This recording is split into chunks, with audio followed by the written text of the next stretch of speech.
Welcome to part 3 of our exploration of Pesach.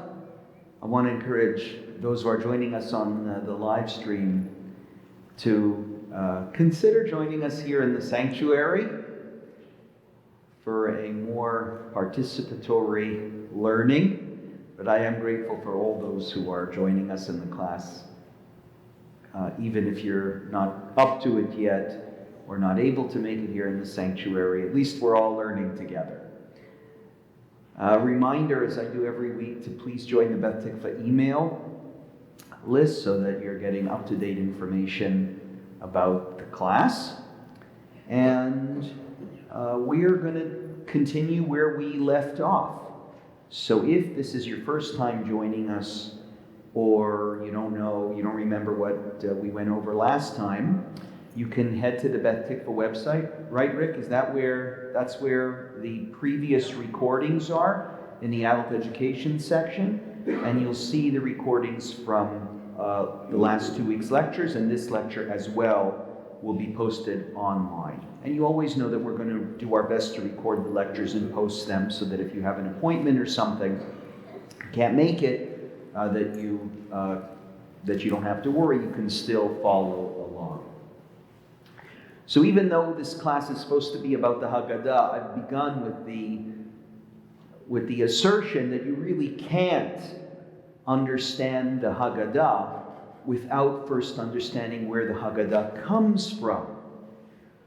And where it comes from is the biblical story of Passover that eventually, we might get to it today, makes its way into a commandment or an instruction to tell the story of Passover in an organized way. We haven't seen it yet, but we're going to get there. And that's the root of the Haggadah.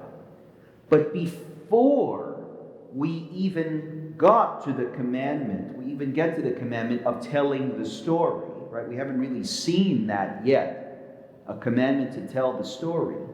We have already seen some very familiar and important principles upon which our modern Seders are based. And we feel that way because we know the modern Seder, and some of what we do today relates to the story in the Bible. So what have we seen so far that's in the Bible? We've seen the emphasis on the house. The introduction of a ritual that is performed at home is, I would offer, highly significant. We've seen the family unit. That's there in the Bible. Not just the family unit, but the idea of sharing with other families. Not being alone for Passover. That's there in the Bible. And what did we see last week? Last week we talked a lot about special foods. These are introduced early on in the Bible as ways that Pesach will be commemorated. Anything else that I forgot? The blood. Blood, very good. So since a major part of the original Passover was marking your homes with a sign, I offered that maybe there's a relationship to the cup of Elijah opening our doors for Elijah, the idea of the door playing a role during the Seder, and maybe even the 4 cups of wine, red wine, that reminds us not only of the joy of Passover, but the blood, the role of blood in the Seder as marking the homes of those who had faith in God's deliverance. Anything else? There's the introduction of the word Pesach. The introduction of the word Pesach, very good, yeah. Probably related to the word Pasach, to the verb Pasach, to pass over. God passed over. But the original Pesach is the name of what? What is the Pesach? It's the sacrifice that's offered to God by the people. Remember, it's the whole lamb. Nothing can be left over. All right, and then we spent a lot of time relating all of what we learned about the Passover Seder to the associated calendar identity for Pesach, which is very strongly associated in the Bible, but not as much today, and that is that the month of Nisan, Pesach itself, is a New Year's celebration. Hence, the reason why it's celebrated in spring. Marilyn, yeah? That's what I said, and in spring only. That's right. Yeah, and how basically our calendar for the entire year revolves around Pesach. So we ended off with the 14th verse in the 12th chapter. So if you're here in the sanctuary, you can take out your Chumash, the Eitz Chaim Chumash. If someone could call out the page for Exodus 12, verse 14. And if you're joining us at home, you can open up a Chumash that you have with you, or feel free to go online, open up Google, type in Exodus 12, and you'll find where we are. What's the page? 380? 383. We ended off with this very powerful verse, which is God's commandment to Moses and Aaron, saying, even though you're doing this tonight, or not tonight, but in 14 days from now. Remember, this conversation happens on the first day of the month of Nisan. So God is telling Moses and Aaron, in 14 days from now, you're going to do all this with the lamb, but you're also going to do it forever. That's verse 14. Let's just focus on the powerful words that are, again, unusual in the Torah for their emphasis, for their strength. V'haya hayom hazeh lachem lezikaron. This day for you shall be a zikaron. We talked about that word, zikaron. We have today, Yom HaZikaron, Zecher Litziat Mitzrayim. Memory. Zikaron is memory. It's not history. There's a big difference. Zikaron implies in Judaism often an active participation even in time. So, when we observe Shabbat, and we call Shabbat Zecher Litziat Mitzrayim in the Kiddush, we're saying, I'm making Kiddush now, in time, for something that happened long ago. I'm relating what is happening today directly through this observance to what happened a long time ago. That is the way Pesach is understood. It is a zikaron. Something you will do which will be associated, be connected, which will hearken back to something that happened before. And thus you will actively participate throughout the years in this historical event. History will become real for you on an annual basis. It will be a zikaron. V'chagotem oto chag l'Hashem, you will observe it as a holiday unto God. Chukat ledorotechem, for all generations. Chukat olam tachogu. Chukat olam, forever and ever. An institution for all time. So notice in this one verse, the emphasis on the eternality of Pesach. You won't find a verse like this for Sukkot. Zikaron. Chag l'Hashem ledorotechem. chukat olam, an eternal remembrance for all generations, an institution for all time. 3 times in one short verse that the Bible is saying this will be forever.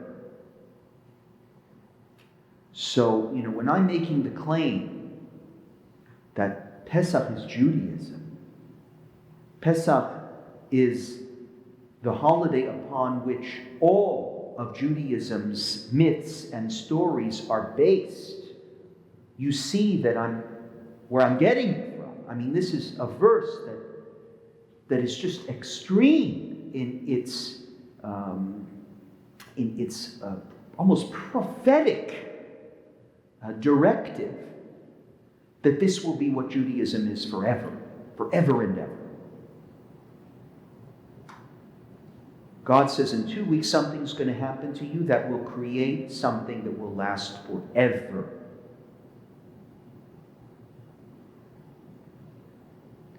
I hope everyone's with me, right? The power of that verse. Okay, let's continue now to verse 15. This is also another they're all very important verses. This one let's pay close attention to.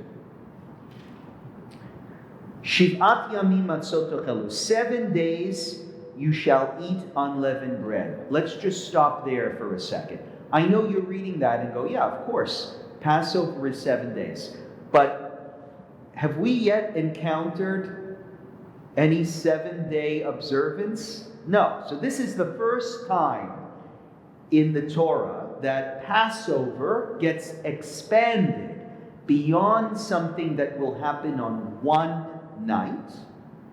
So far, all we know of Pesach is that this is an observance that will be observed for all time, but it's an observance that seemingly is just on one night, right? It's the blood on the doorpost, the sacrifice of the lamb. That happens once.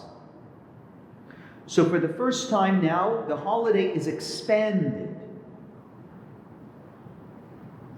And it gets a name. Sort of. For 7 days, it will be a holiday for you. The holiday of matzot. Matzot tochelu. We were already introduced to matzah, weren't we? In verse 8. Because when the Passover sacrifice is eaten, it must be eaten with matzah and maror. But that's all we know from matzah so far. Now we're being told, well, that matzah that you had the first night, you need to eat it all 7 days of the holiday. Not just that. Bayom harishon tashbitu seor mibatechem. From the first day, all leaven leaves your house. Emphasizing again that this is an observance that will take place in the home for the 7 days of the holiday. All the leaven leaves. Kol ochel chametz v'nichaleta hanefesh ahim Yisrael miyom harishon ad yom hashevi'i. And if you dare eat leavened bread during that 7-day period, you get karet. Karet. Karet means cut off. The only other time we find, as far as I know, the only other time we find getting cut off from the people is with Shabbat in the Bible. The Bible says you don't keep Shabbat, you're also cut off. But I don't know of other times in observances. I could be wrong. I should have researched this before the class. I'll get back to you. But this is extreme. If you don't keep Pesach, you're not Jewish. You're cut off. You're excommunicated. Not just Pesach itself, but eating the leavened bread as a sign that you're part of, or that you're not part of the Jewish people. So let me just make a couple of comments about this verse. First of all, biblical historians suggest that Pesach might be two separate holidays that came together as one.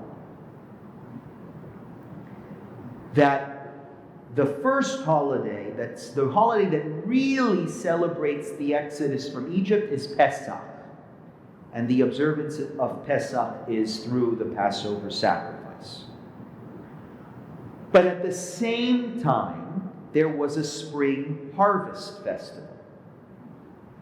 The spring harvest festival was the holiday where you ate matzah.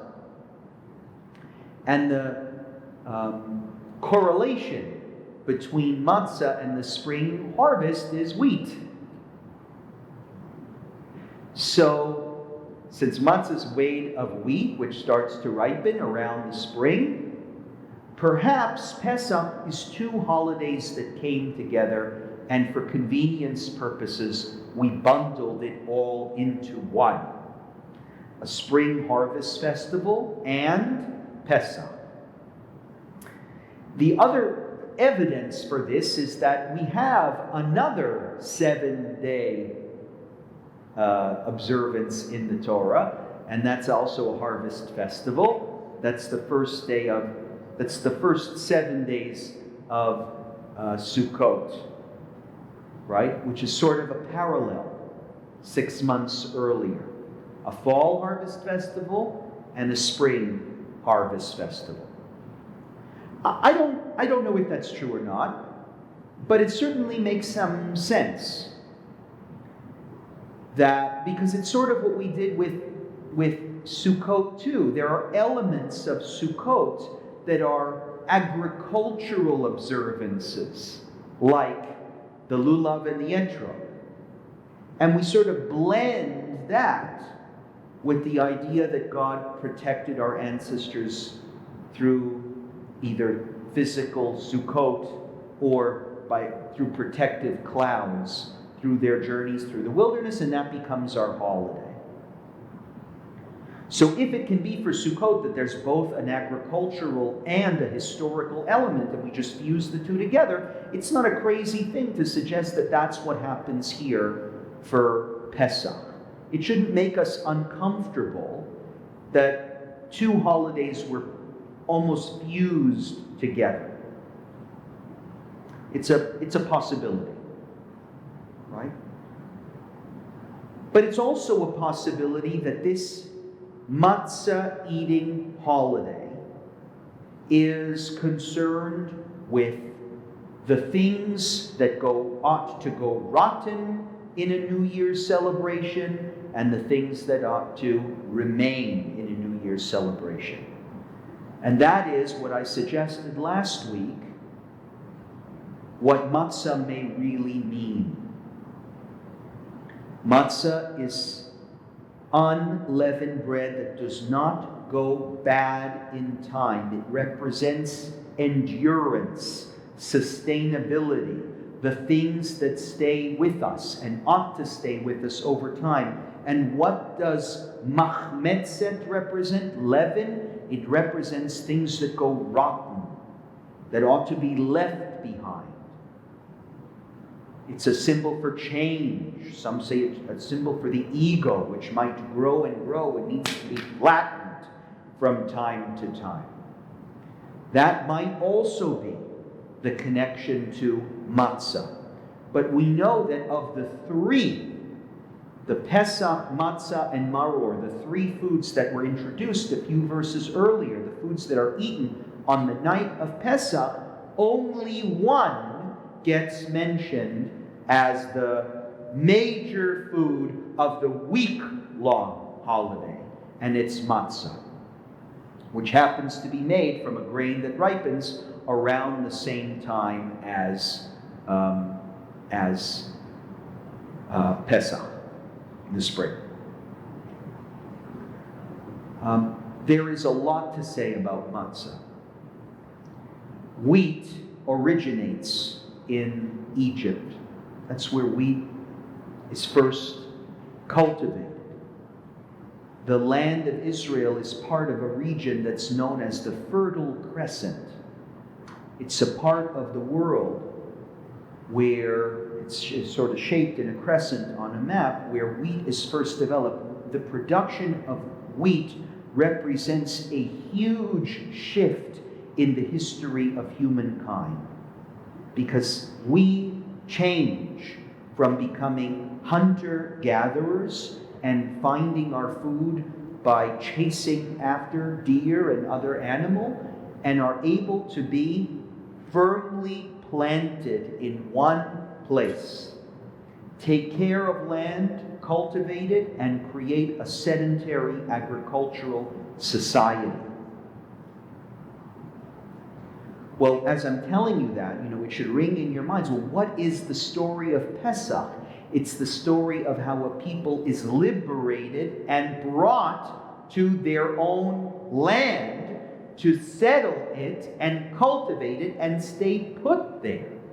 So I would offer that that's another dimension, perhaps, of this 7-day matzah holiday, that it is tied to agriculture, not just because it's an agricultural holiday, but because the story of Pesach leads to an agricultural sedentary lifestyle in a promised land that can itself endure for generations and generations. You with me?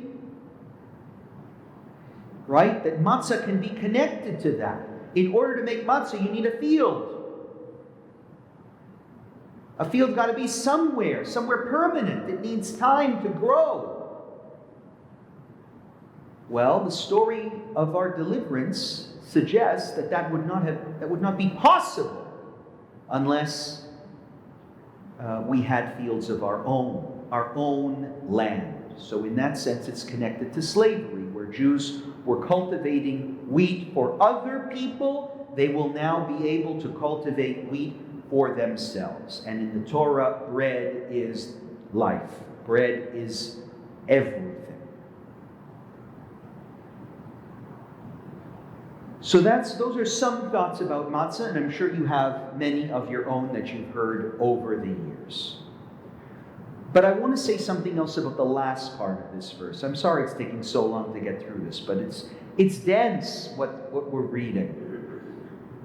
And that is this idea of being cut off from a people by not participating in this aspect of the mitzvah. There is a famous debate in Judaism as to what comes first. Are we a people or are we a religion?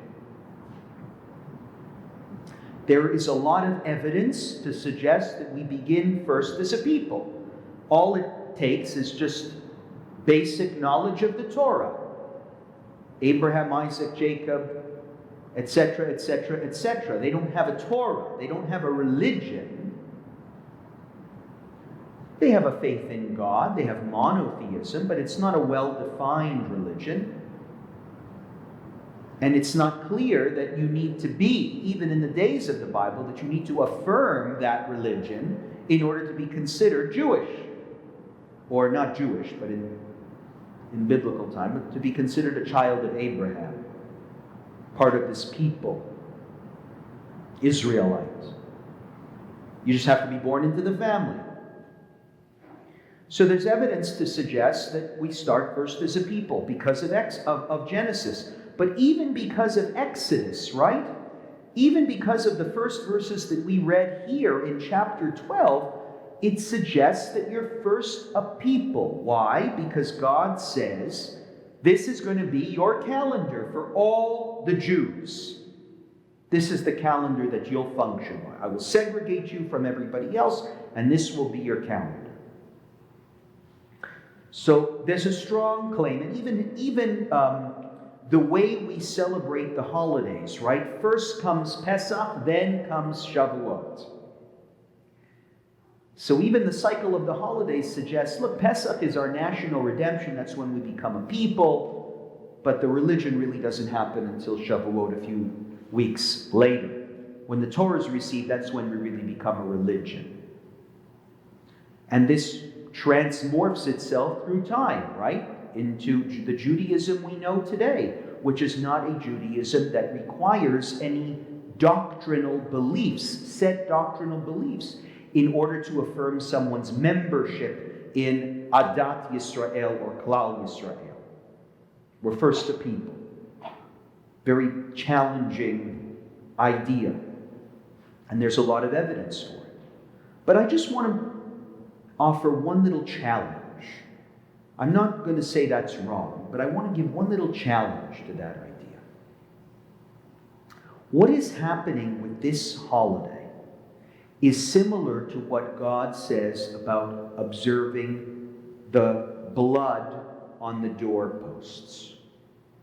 As I said last week, for all the other plagues, God protected the Jewish people. Right? You remember with many of them, the Jews were living in the land of Goshen, and there was darkness everywhere else, but the land of Goshen there was light. So the Jewish people didn't really have to, you don't want to call them Jewish people. The Israelites were protected because God knew who they were. This plague is different. And I think it's really important we understand that. With the plague of the firstborn, if you don't do something, you will be dead. You will be slaughtered. Not slaughtered. You'll just die. Angel of death. If you're the firstborn. Your house won't be protected. God will not pass over you. So I guess what I want to say is the challenge I have with this idea that we are first a people is that the way this story is told, at least when it gets to the end, suggests that if this people doesn't observe something, they will not be considered part of the people. You need to do this, or God won't save you. And in the same way, when it comes to this holiday of matzot, if you don't do this, if you don't eat the matzah, if you're eating leavened bread, you're not part of the Jewish people. You're cut off. So, to those who would say we begin as a people, I would offer this as a critique. It's not so clear. Pesach is not just about salvation as a people. It is about mitzvah. The introduction of the idea that you had your taskmasters in Egypt. You had your people you were taking orders from them. But this God is not just liberating you so that they disappear. This God is liberating you so that you can be introduced to a new set of laws and precepts and commandments. A new one that will replace the old one, that is superior to the old one, but you will be obligated in it. So liberation is not just, I'll get rid of these guys. It's the God that watched over you from the days of Abraham and until today will claim you as his own. And this idea, by the way, is further expanded upon in later chapters of the Torah. I took you away from the house of bondage to be mine. Avadaihem, the Torah says, even in one place. You're my servants. God says, you're my servants, capital M. So the root of this, I would offer, might be in commanding Pesach, not just in Egypt, but through all generations. You have to do this, or you're not part of the people. You might say that the observance of Pesach is the fundamental act of belonging into Jewish peoplehood. But that almost doesn't make sense, because Jewish peoplehood you're born into. But that is the root of the tension here. The idea of there being a people, but also that people having expectations. There being expectations of that people. Some of those expectations which can sever the link to peoplehood, as this verse suggests.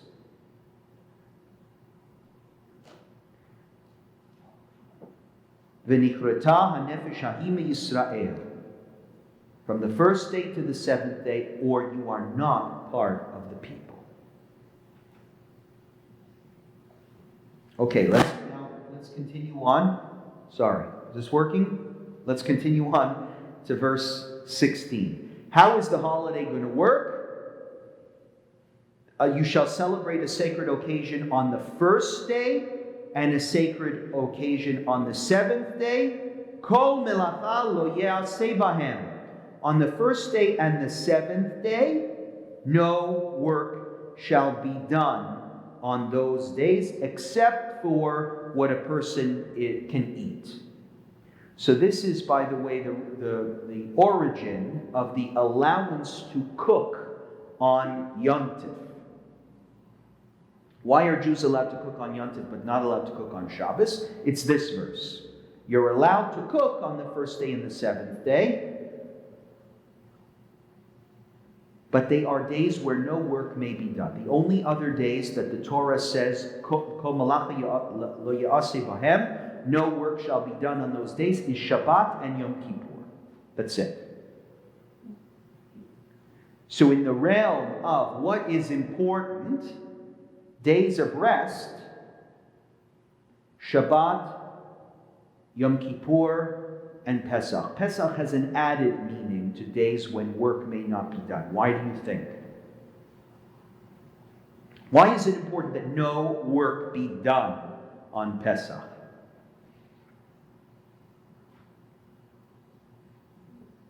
Well, isn't it a holiday that celebrates freedom from slavery? Right. So it would be a challenge, let's say. It wouldn't make sense that the Torah says, on the day that celebrates your freedom, you're gonna have to work. But do you see the parallel here between Sukkot and Pesach? The first day and the last day are days of rest. No work may be done on those days. The intermediate days of the festival are days when you can get together and you're allowed to do work. The allowance for cooking, food. It sounds like a festival. And the week-long festival eventually becomes a pilgrimage. Right? Days when when everyone gets together. And pilgrimage requires days of travel. So if everyone's working, you won't have any time to travel. So there's an allowance of some days off. That's what the holiday will look like. Verse 17. Verse 17 begins with a word that's going to become crucially important in Passover, in understanding Passover. Ushemartem. You will observe. This relates back to what I was saying earlier about whether we begin as a people or we begin as a religion. Lishmor, even today, is used in the context of emphasizing Judaism's religious responsibilities, i.e., are you shomer mitzvahs? Are you shomer Shabbos? Shomer negia? Lishmor, to observe, to keep, to protect, is a word that is religious in its connotation. And it is being emphasized here again. Right? 2 verses earlier, the Torah already said this is what you're going to do. Now, 2 verses later, the Torah reminds us, you better do it. Ushmartem. You do your end of the bargain. What are you keeping? Et hamatzot. Not just the first day, the Pesach celebration, but also the matzah celebration. Ki be'etzem hayom hazeh hotzeti et tzivotechem me'eretz Mitzrayim. Because I freed you from Egypt. Now again, I said this last week, when you ask the average person, why do we eat matzah? The answer is, there was no time for the dough to rise. We've already read at least 3 instances where the eating of matzah has been commanded by the Torah, and there is absolutely no reference at all to there being some reason relating to how quickly we needed to leave Egypt. That will come later, but we haven't seen anything yet. So far, it's just something you're required to do. You have to eat matzah, you have to get rid of leaven. Period. And not only that, here it's you eat matzah because I took you out of Egypt. Not because of how quickly, but because I took you out. And there's that word again, ushmartem. Wow, twice. But the first time the word ushmartem is in reference to eating the matzah for the 7 days once, possibly at the Exodus, but the second time it says ushmartem, it's ledorotechem chukat olam. Again, these words again, forever and ever, it is an institution for all time. Observe, observe, lishmor, lishmor. And now look in the next verse how this just repeats the emphasis on the crucial nature of observing the 7-day holiday.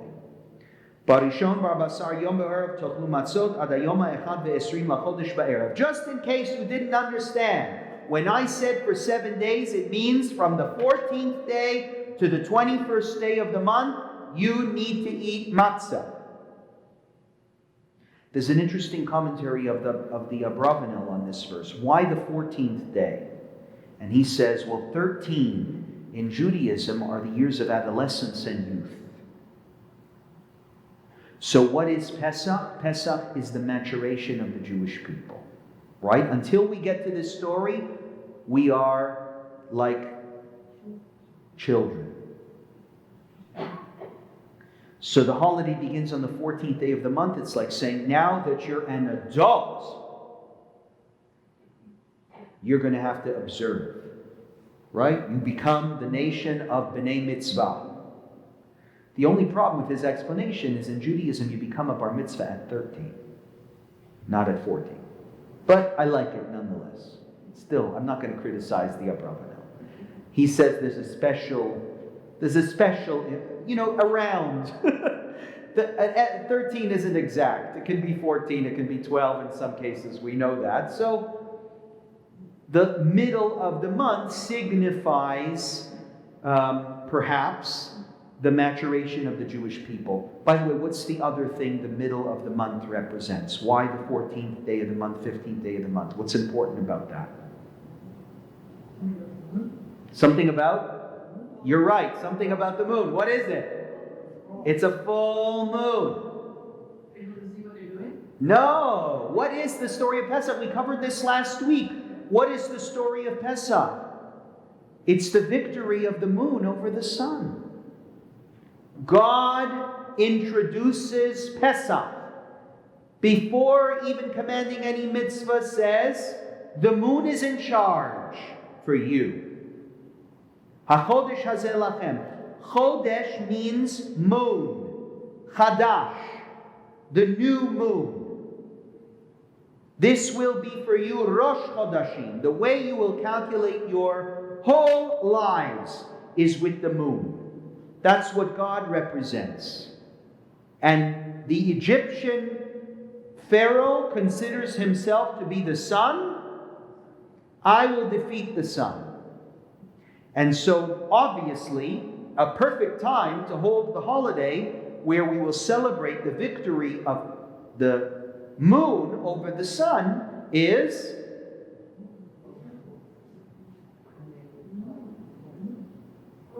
the full moon, right? By the way, it's not just the victory of the moon over the sun. So there was a challenge last week, but there were some times in Egypt where they didn't worship the sun. There was one pharaoh who only worshipped. There was one pharaoh, right? He only worshipped the sun. That was one god was the sun. That's what. Sorry, there was one pharaoh. One pharaoh who made the sun the holy god. There was one pharaoh who made that, but there was always worship. The sun always played an important role. But what I would add to that is, it's not just the victory of the moon over the sun. It's that, remember, the associated astrology with the moon is the lamb, the Aries, right, is in the month of Nisan. So the three go together. The Jewish people, the moon, and the sacrifice of the lamb all point to the defeat of some sort of, it's not just about Pharaoh and the Jewish people. It's about Judaism over other forces in the world. Which is, I think, a way of saying this holiday will last forever, because one day there won't be a Pharaoh. But there will still be people who worship other things. But in Judaism, you will find through the moon, right? What you're actually celebrating is the idea that God's values and religion and principles and worship of God is stronger than all of those other forms of idolatry and worship. So, the full moon is perfect. From the 14th to the 21st day of the month, that is the holiday of matzot. Okay, everyone's with me? Shivat yamim sor lo yimatze bevatechem. Look how again it's mentioned. Just to remind you, no leaven in your house. Kol machmetzet v'nichreta nefesh ha'im me'adat Yisrael. Don't forget, if I find any, you're out. You're cut off from the Jewish people. But the end of those, the last three words of that verse are very important. If you have a highlighter and you're not using the Eitz Chaim Chumash, I would have asked you to highlight those words. Verse 19. Bager uve'ezrach ha'aretz. These words are very, very important. And they reappear several times in this chapter and others. This law does not just apply to Jews. Vager uve'ezrach ha'aretz. Ger does not mean convert in the Bible. It means, what's your translation? What's your translation in the Eitz Chaim? Stranger, which is it's another way of saying whether you're a citizen or not.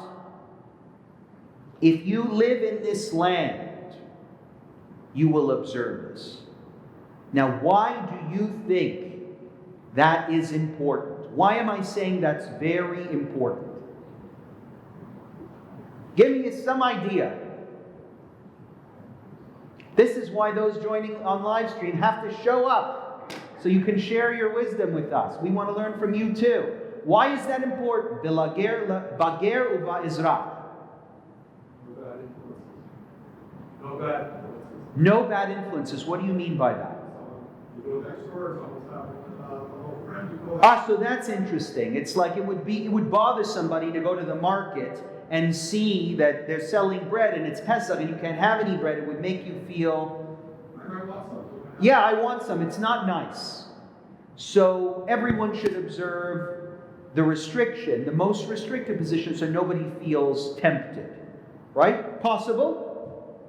What else? It's possible.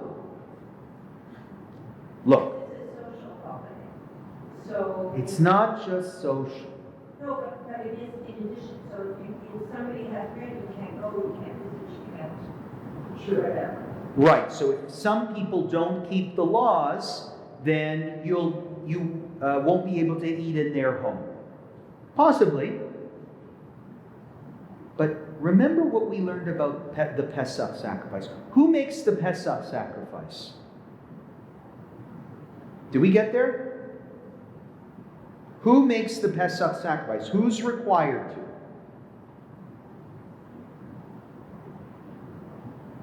Kol Kahal Yisrael. It's verse number 6.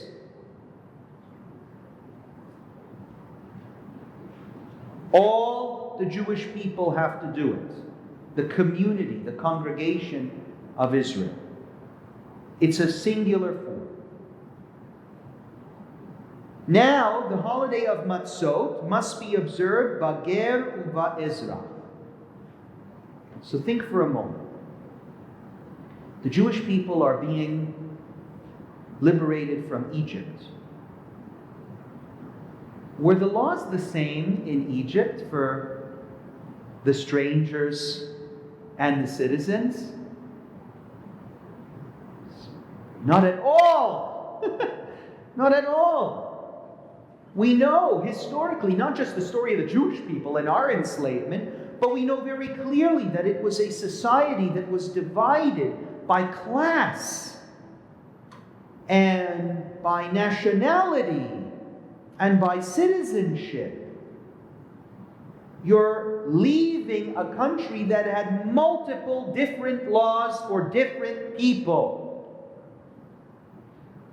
And one of the main innovations, I don't want to call it innovations, transformations, maybe, no, that's not even a good word, ethical, moral protests against the lifestyle and the land in the land of Egypt is that they had different laws for different people. That some people mattered more than others. In Israel, we say, listen, if you're going to offer the Pesach sacrifice, that's a positive commandment, right? You should participate in that if you're part of Kahal Adat Yisrael, if you're part of the community of Israel. But this law about eating matzah, which relates to who owns this land, who does the work on this land, the agriculture of the land. Lager vela ezrach. If you're here in the land, this is the first time we're talking about, remember, these commandments are being delivered in Egypt. So this isn't going to apply for a while, but while God is explaining the laws, He's explaining a holiday that's going to go on forever and ever, and this holiday that will continue through all time eventually becomes the central observance in the land of Israel. Right? The holiday that everyone participates in who lives in the land of Israel. And in that land, we will not differentiate between strangers and citizens. It's 3 words, but they will repeat over and over again in the Torah. I forget how many times, but something like 24 times. The Torah will emphasize you can't have 2 laws. Part of what Pesach is reminding us of is that slavery means Some people are worth less than others. And on Pesach, we affirm the equality of every person. And by affirming the value in every person, we reject we reject Egyptian bondage. You with me? Does this make any sense? This leads to the idea of matzah being a bread of equality. Matzah is a simple bread. It's considered in the Machzor to be lachma anya, the bread of poverty, the bread of the slave, the simple bread. Right? Its simplicity reminds us of our own equal simplicity in the eyes of God. It's not the Passover sacrifice yet that we're talking about. It's just the matzah, the bread of equality. Okay, I'm on verse 20. Kol machmetzet lo tochlu b'chol moshvatechem tochlu matzot. Just in case you didn't get the message. Again, eat matzah, you don't eat leavened bread. It's amazing how many times it's repeated. I don't know why. Maybe someone can send me a good explanation for why this needs to be repeated 100 times. But the best I've come up with is emphasis. This is really important. Okay, so now in the next verse, the conversation has now ended between God and Moses and Aaron. Now we find ourselves in a different conversation. Moses summons all the elders of Israel and says to them, go pick out lambs for your families and slaughter the Passover offering. In other words, now that God has commanded Moses and Aaron, Aaron and Moses now command the elders, and so on and so on. This is what you're going to do. The laws are explained to them. Take a bunch of hyssop, dip it in the blood that is in your basin, apply some of the blood that is in the basin to the lintel, to the two doorposts. None of you shall go outside of his door until the morning. So the commandment of the death of the firstborn is being explained to the people by the elders, and you better put that blood on your doorposts in order to be saved. Remember, again, you need to do something in order for God to save you this time. For when the Lord goes through to smite the Egyptians, he will see the blood on the lintel and the two doorposts, and the Lord will pass over the door and not let the destroyer enter and smite your home. Verse 24, our magic word. Ushmartem, observe, keep, et hadavar hazeh, you shall keep this thing, this institution, lechok lecha ulevanecha ad olam. Moses and Aaron make sure to talk about a few things with special emphasis. First, you're going to die if you don't put the blood on your doorpost. It's a strange time for Moses and Aaron to talk about the future. You might say that Moses and Aaron could wait a little while, maybe a few weeks before next year, and say, hey, remember what we did in Egypt? We're going to do that all again. But immediately, Moses and Aaron say, what you're going to do tonight will be preserved as an institution forever. I'm not just commanding you to do something tonight. You will be commanded in this for all time. And now, some really crucial verses that introduce, I think, the Passover Seder that we know. V'haya ki tavo'u el haaretz. I'm not just bringing you out of Egypt. When we call the story of Pesach the Exodus, we are missing one of the crucial ways that the Torah explains the liberation of the Jewish people. Exodus means leaving somewhere. But when the elders tell the people, and when Moses and Aaron tell the people we're leaving, actually, look at this. It's even more so. They're not even saying you're leaving yet. Do you see that? Moses and Aaron didn't even tell the people you're leaving. All they're saying is, this terrible plague is going to happen. Put some blood on your doorposts so that you don't die. And you're going to keep this holiday forever, and we're going to Israel.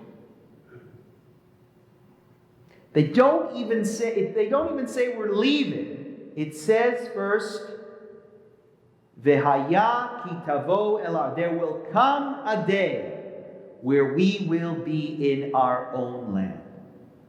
You might say that the better way to describe the liberation of the Jewish people is not the exodus, the departure, but rather the transplantation. It's not the departure that really matters. This is the holiday that begins the story of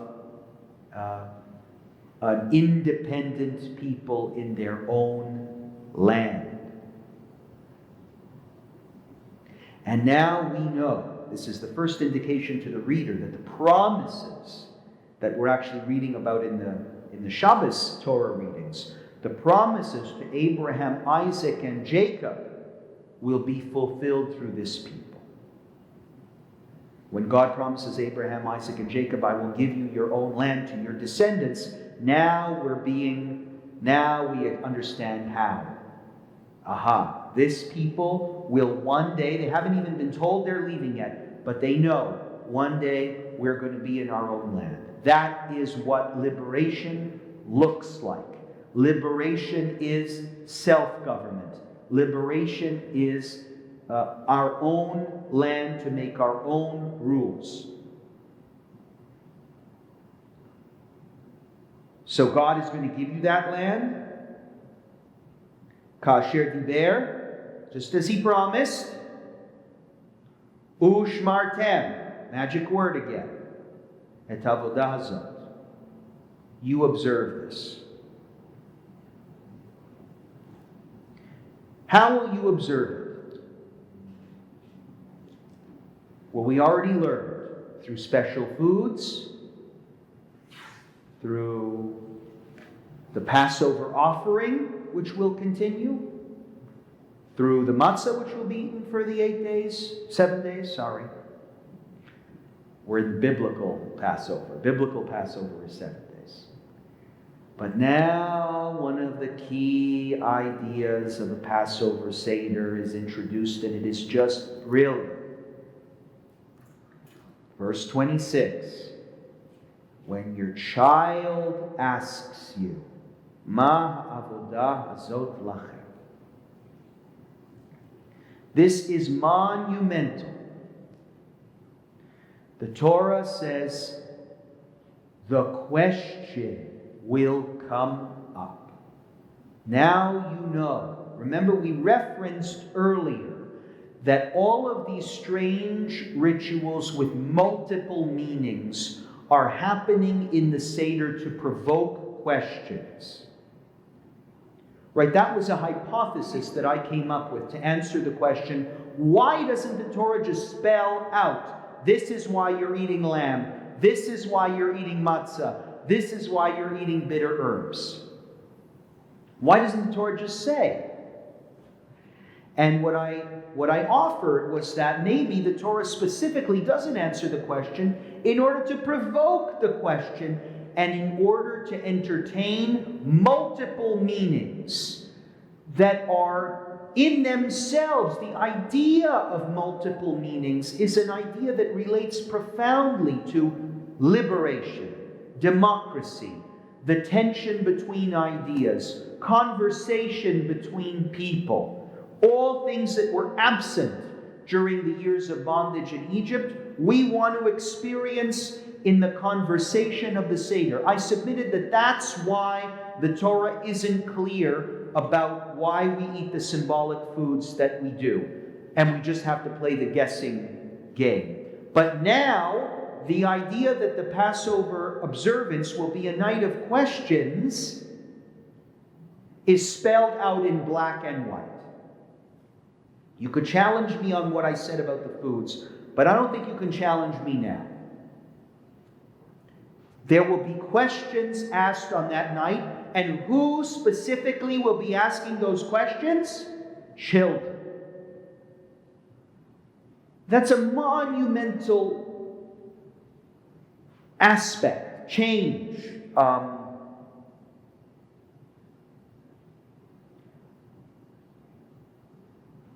A monumental, for the right word. Aspect just doesn't seem to be a good enough word.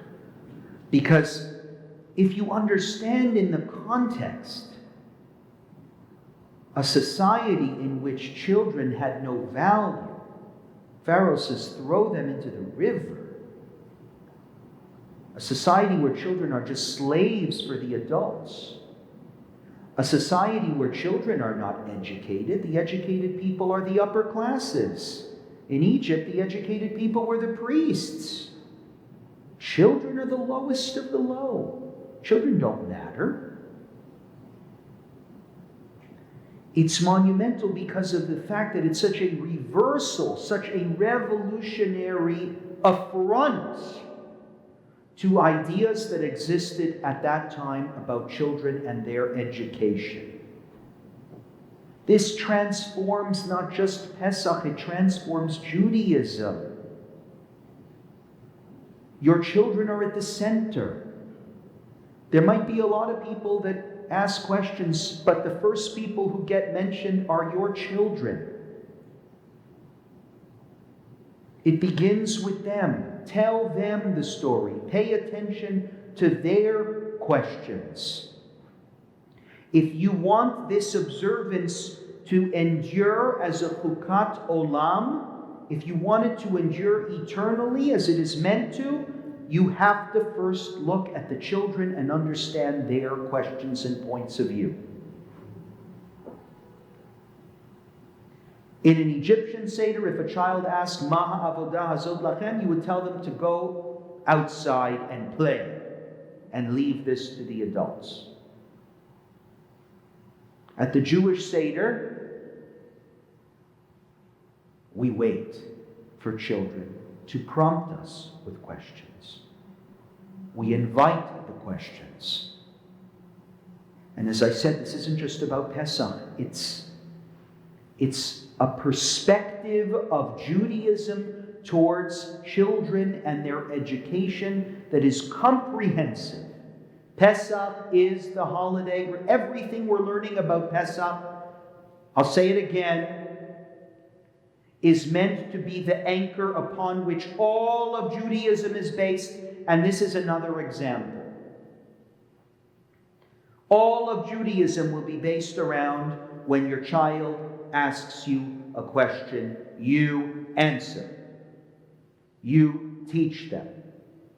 That's not only effective because you're educating the child, but it makes adults into what? Teachers. So you need to understand what the Pesach is about if you're going to have a child. Make sure that you're well-versed. And Jews have been known for centuries and centuries as prizing education over anything else. What percentage of the world population are we? 0.2%? And how many Nobel Prizes have the Jewish people won?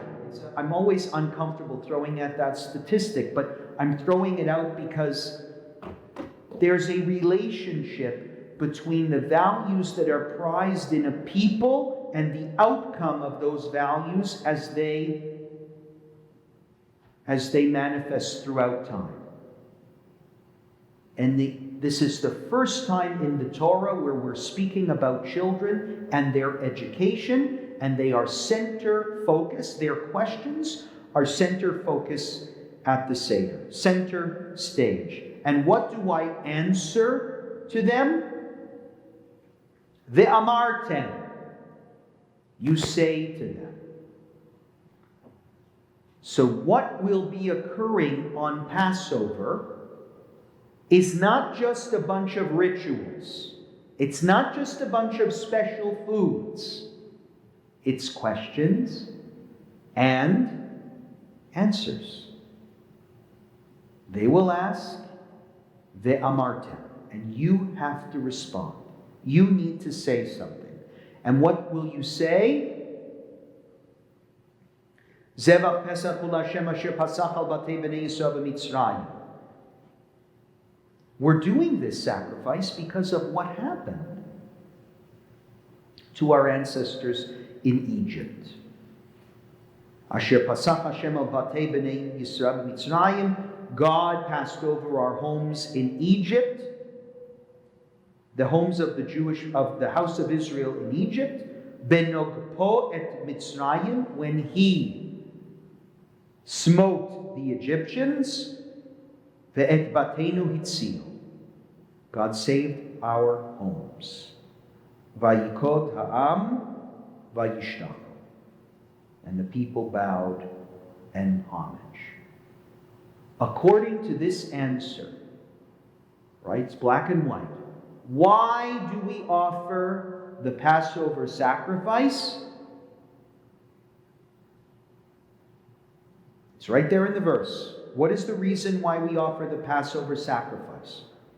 It's not, as is commonly thought, about freedom or about liberation.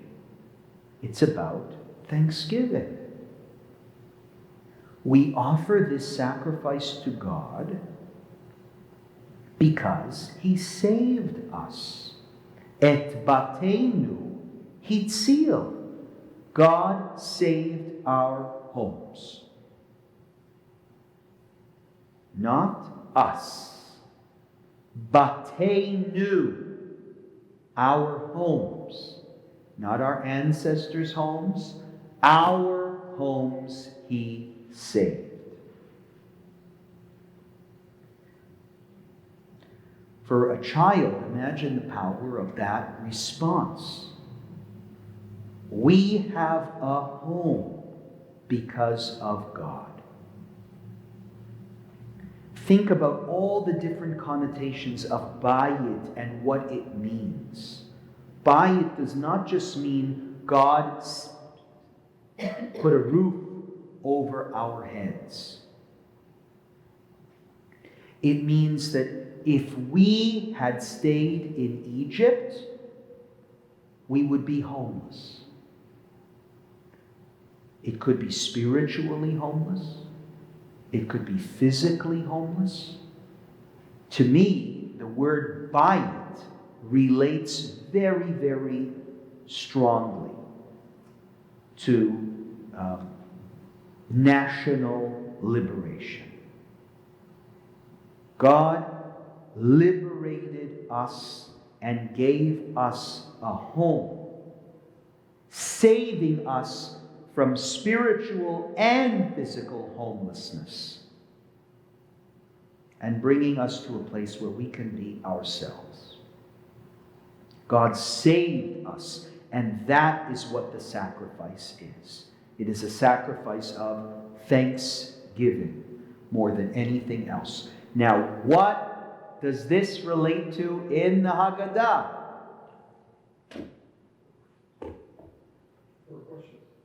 4 questions. Very good. Right? Starts off with the questions of children, but what else?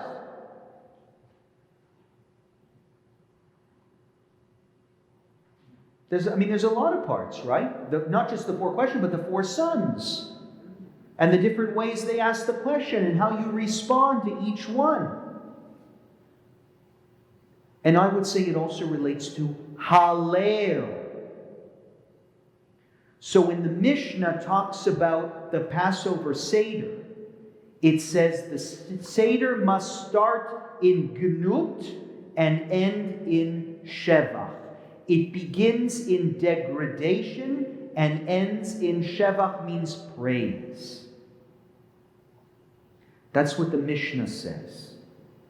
It doesn't start in bondage and end in liberation. They're two different ideas, liberation and bondage versus degradation and praise. What is degradation? Lack of dignity, homelessness. And what is praise? Praise is this verse. Et batenu hitzio. He saved our dignity. God saved our dignity, saved our sense of self-worth, home, everything that home means. And that's why our Seder ends, Kilo nae, kilo yae, like the song. All thanksgiving is due to God. And the recitation of the full Hallel, the only time when Hallel is recited at home, not in shul, not in a service, but in a home celebration, is the Passover Seder.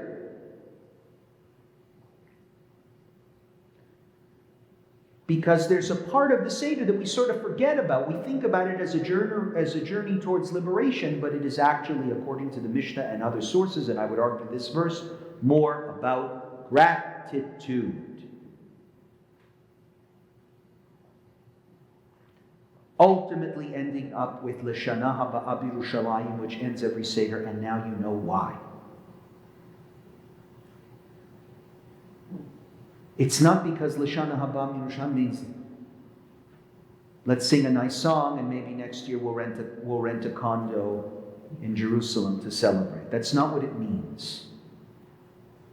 It means the journey of this Seder begins in a lack of dignity. The bread of Pesach, the matzah, begins as a bread of poverty. But it ends up meaning what? The bread of our land, the bread of Israel, where God brought us to, where God gave us our dignity back. This bread, which once was indignity, today becomes a symbol for our pride, for our ownership. L'Shana Haba B'Yerushalayim. We're always journeying as a people towards dignity, national dignity. That's what Yerushalayim is. Et batenu hitzio. He saved us by giving us a home. That's Pesach.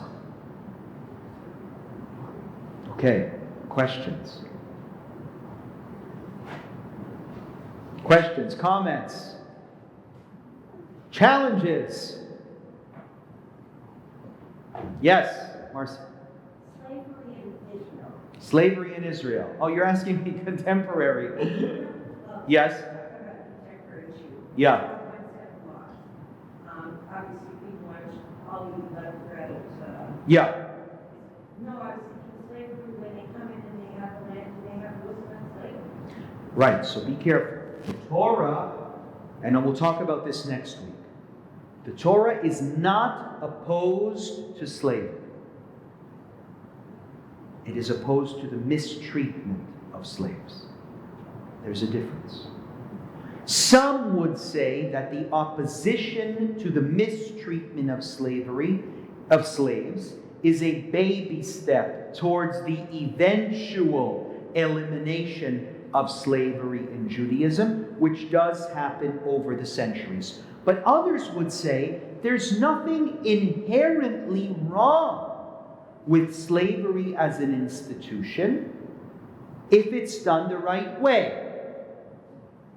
Right? That is, the Torah gives examples sometimes of somebody saying, look, I like my owner. I have a good life here. He treats me nicely, gives me everything I need. I would like to stay. Remember, that's the you have to put a hole in his ear. Right? The Torah doesn't like it, but it allows it. Because there's a difference between being slaves and being slaves unwillingly and being mistreated at the same time, and being a slave, but also in a legal category with rights, right? Including the right to be treated fairly. I accept any criticism of that. The Torah is fair game for commentary. But we should understand the context as we think of, well, why isn't the Torah opposed to slavery? Well, this is why, right? That's not what's being rejected at the Pesach Seder. What's being rejected is a society, a civilization, a homelessness that is foreign. And God says, I will bring you into a new land, and this land will be a place where you do it yourself. That's national dignity. Right? Okay, thanks everyone. See you next week, 9:45 a.m. on Monday. Have a wonderful week.